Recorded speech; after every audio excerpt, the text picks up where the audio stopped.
et admettre 2 délégations comme nous venons de le faire pour les 2 Allemagnes.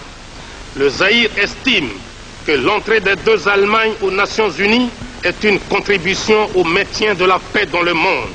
C'est pourquoi il salue par ma voix la présence dans cette salle des délégués de ces 2 pays. En ce qui concerne la conférence sur la paix et la sécurité en Europe, suivant les informations en notre possession, cette sécurité concerne aussi le bassin méditerranéen. Mais qui dit bassin méditerranéen dit aussi pays riverains, ce qui entraîne fatalement l'association à ces travaux de pays frères d'Afrique, à savoir l'Égypte, la Libye, la Tunisie, l'Algérie et le Maroc.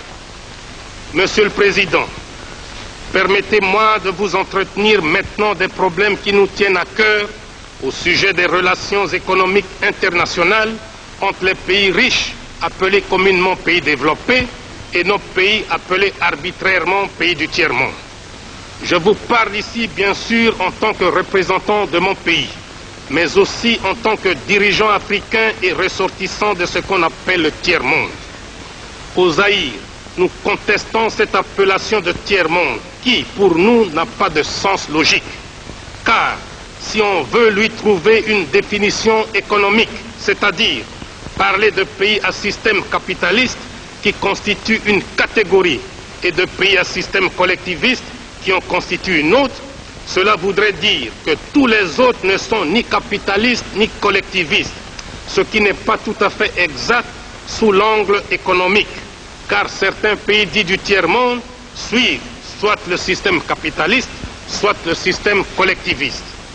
On ne peut non plus justifier l'appellation de tiers-monde sous l'angle géographique ni sous l'angle des populations. Car le tiers-monde ne constitue pas le tiers de l'humanité, mais plutôt les 2 tiers. C'est pourquoi nous trouvons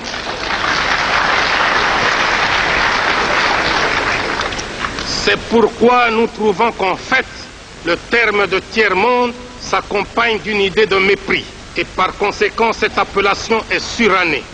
Pour les gens qui l'ont inventée, il existe des pays qui forment le bloc de ce qu'on appelle l'Ouest et les autres qui forment le club de ce qu'on appelle l'Est. En dehors de cela, on met tous les autres dans le même panier sous le vocable de tiers-monde. Le mépris qu'éprouvent certains pays colonialistes ne s'arrête pas là, car ils avaient commencé par appeler les pays dits du tiers-monde pays arriérés. Les auteurs eux-mêmes, trouvant ce terme trop fort, ont cru l'améliorer en lui substituant celui de pays sous-développés. Et maintenant, soi-disant pour éviter des susceptibilités diplomatiques, on nous appelle pays en voie de développement. Au Zaïre, nous nous demandons ce que signifie exactement le développement. Peut-on appeler pays développés des pays qui possèdent un nombre impressionnant de voitures, qui construisent des milliers de kilomètres d'autoroutes, qui polluent les eaux, les mers et l'air? Faut-il appeler pays sous-développés ceux dont les habitants sont pauvres, certes, mais équilibrés, où l'on compte moins de cas de suicide, où il y a moins de meurtres et moins de déséquilibrés et de sadiques?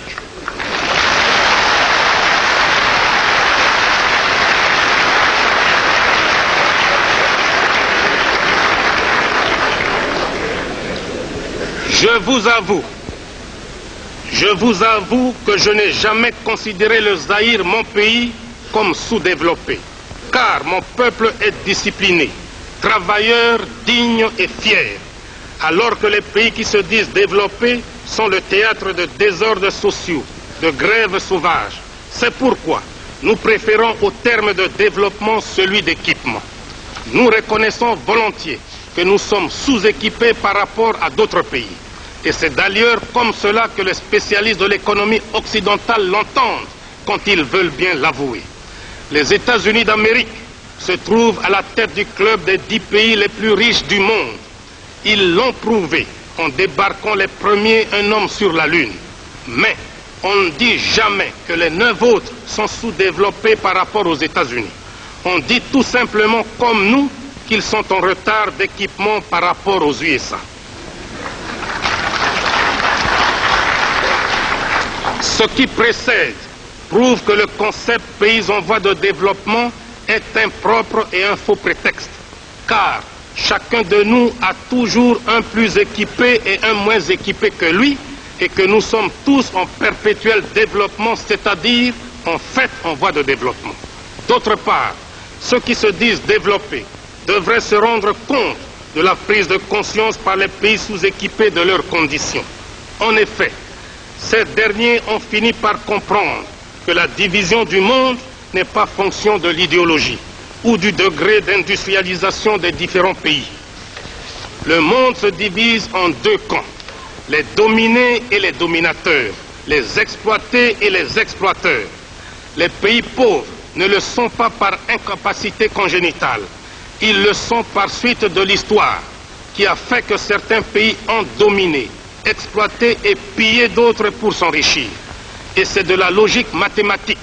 Quand le riche exploite le pauvre, le riche devient de plus en plus riche et le pauvre de plus en plus pauvre.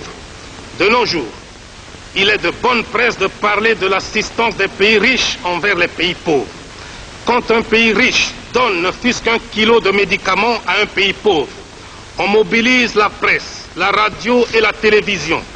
On échange des discours diplomatiques, les uns pour vanter l'aide, les autres pour remercier. Cette propagande a même suscité chez certains théoriciens des pays riches une opposition à l'assistance aux pays pauvres. Car, disent-ils, ce sont les pauvres des pays riches qui enrichissent les riches des pays pauvres. Il n'y a rien de plus faux. Car, si on examine bien, on constate que paradoxalement, l'assistance profite avant tout aux pays donateurs. En effet, quelles sont les formes d'assistance? On peut en distinguer notamment trois. Les bourses d'études pour les étudiants, l'assistance en personnel, l'assistance financière. Quand on accorde une bourse d'études à un jeune étudiant d'un pays pauvre, cette bourse est dépensée totalement par l'étudiant dans le pays riche.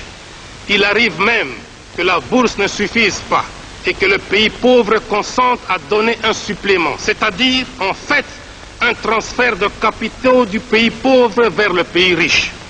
Il en est de même de ceux qu'on appelle les coopérants techniques, dont les salaires sont dépensés dans les pays d'où ils sont ressortissants. Au Zaïre, par exemple, nous les logeons, nous les véhiculons, nous leur payons pour leurs vacances annuelles le ticket aller et retour.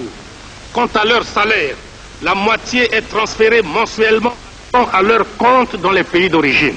D'ailleurs, une partie non négligeable de nos paiements extérieurs est constituée de transferts des salaires des travailleurs expatriés. Toujours dans le cas du Zaïre, chaque année, nous devons consentir une somme de 40 millions de dollars pour transfert salarial des coopérants techniques. On parle aussi très souvent d'assistance financière. Mais si on y regarde de très près, on constate que les crédits des pays donateurs sont d'une part grevés de conditions de fourniture d'équipements et d'autre part assortis de taux d'intérêt exorbitants et de délais de remboursement très courts. De plus, il reste dans les coffres des banques des pays riches et le pays bénéficiaire n'en reçoit pas un seul centime à dépenser localement. Il se passe donc comme si l'on finançait un pays pauvre sans que celui-ci ne bénéficie de ce financement. On dirait, pour utiliser le langage des financiers, que nous assistons là à une espèce d'autofinancement des pays riches eux-mêmes. Bien plus, mon pays transfère annuellement vers l'ancienne métropole, pour paiement de services et de dividendes des sociétés privées installées chez nous, une somme allant de 300 à 350 millions de dollars. C'est pourquoi je me demande finalement qui assiste qui. Je suis convaincu.